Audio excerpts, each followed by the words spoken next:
बेटा आज मैं ICSE कॉम्पिटेंसी बेस्ड क्वेश्चंस जो काउंसिल ने निकाले थे उनका क्वेश्चन नंबर 60 डिस्कस करने जा रही हूँ, जो थोड़ा सा ट्रिकी है।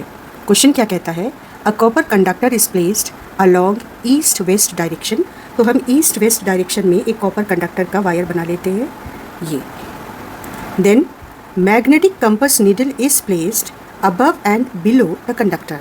तो एक compass needle above the conductor या वायर है और एक compass needle below the conducting wire है। When current passes through the wire from A to B, this end is taken as A and this end is taken as B.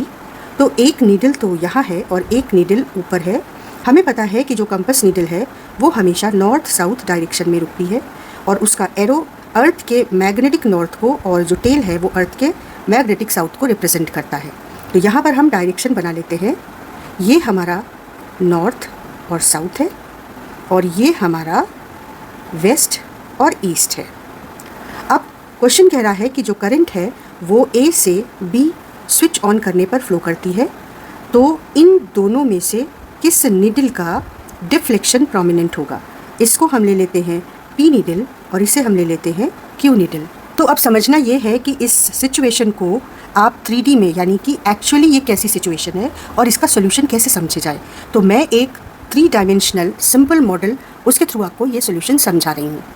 तो बेटा हमारा question ये है कि एक वायर है जिसमें करंट फ्लो कर रही है और इस वायर के नीचे एक कंपास नीडल रखा हुआ है और एक कंपास नीडल इस वायर के ऊपर है। इस तरह से ये 3D अरेंजमेंट दिखा रही हूँ जिससे आपको बात अच्छे से समझ में आए। तो करंट कैरिंग वायर है, एक कंपास नीडल इसके ऊपर है वायर के और एक कंपास नीडल इस वायर के नीचे रखा हुआ है। आपको पता है कि कंपास जो है मैग्नेटिक नीडल होता है और इसकी डायरेक्शन हमेशा नॉर्थ साउथ होती है अगर ये किसी और मैग्नेटिक फील्ड में नहीं है, सिर्फ अर्थ की मैग्नेटिक फील्ड में है। तो जब ये करंट इसमें स्विच ऑन नहीं है तो कंपास नीडल नॉर्थ साउथ इस तरीके से अरेंज है। वायर का अरेंजमेंट ईस्ट वेस्ट है, ठीक है। तो वायर का arrangement east west, compass needle north south, और जैसे ही हम स्विच ऑन करेंगे ये करंट की डायरेक्शन दी हुई है from west to east, from west to east.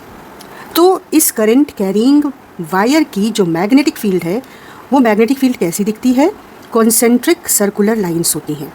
तो मैंने एक लाइंस ऑफ फोर्स बना रखा है यहाँ पर, और इस मैग्नेटिक फील्ड की डायरेक्शन के लिए एक बहुत आसान रूल है, राइट हैंड पाम रूल। आप अपने हाथ को इस तरीके से एकदम स्ट्रेट स्ट्रेच करेंगे, उसके बाद आपका जो थंब है वो करंट की डायरेक्शन में हो, ये थंब करंट की डायरेक्शन में हो और आप अपनी फिंगर्स से इस वायर को इस तरीके से कवर करेंगे। तो अगर करंट थंब की डायरेक्शन में है तो जो फिंगर्स के कर्ल होने की डायरेक्शन है इस तरीके से, ये एरो देखो फिंगर्स के कर्ल होने की डायरेक्शन में एरो है, तो जो मैग्नेटिक फील्ड लाइन है उसकी डायरेक्शन फिंगर के कर्ल होने की डायरेक्शन में होगी। क्या बोला मैंने, राइट हैंड को स्ट्रेच किया, थंब करंट की डायरेक्शन में है, फिंगर्स को कर्ल करके आपने इस वायर को कवर करने की कोशिश की।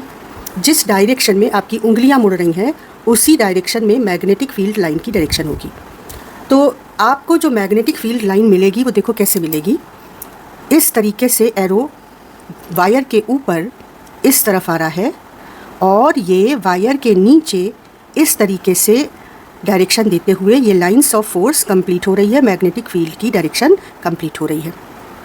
क्वेश्चन में पूछा गया है कि अगर इस तरीके से कंपास निडल रखा हो वायर के ऊपर और नीचे और वायर में करंट स्विच ऑन की जाए तो इनमें से कौन सा कंपास निडल रिएक्ट करेगा ज़्यादा, किसमें डिफ्लेक्शन ज़्यादा दिखाई देगा। तो अगर तुमने स्विच ऑन किया तो मैग्नेटिक फील्ड लाइन इस तरीके से प्रोड्यूस हो जाएगी। अब तुम देखो ये एरो अर्थ की मैग्नेटिक फील्ड का है और नॉर्थ डायरेक्शन में कंपास का निडल अर्थ के मैग्नेटिक नॉर्थ की ओर कंपास के निडल का एरो पॉइंट करता है और ये एरो का टेल है साउथ डायरेक्शन में। इसकी डायरेक्शन देखो और जो मैग्नेटिक फील्ड इस वायर ने क्रिएट की उसकी डायरेक्शन देखो, जस्ट ऑपोजिट। तो जैसे ही स्विच ऑन हुई करंट, ये वाली मैग्नेटिक फील्ड प्रोड्यूस हुई, तो ये मैग्नेटिक फील्ड अपनी डायरेक्शन में इस निडल को मोड़ना चाहेगी।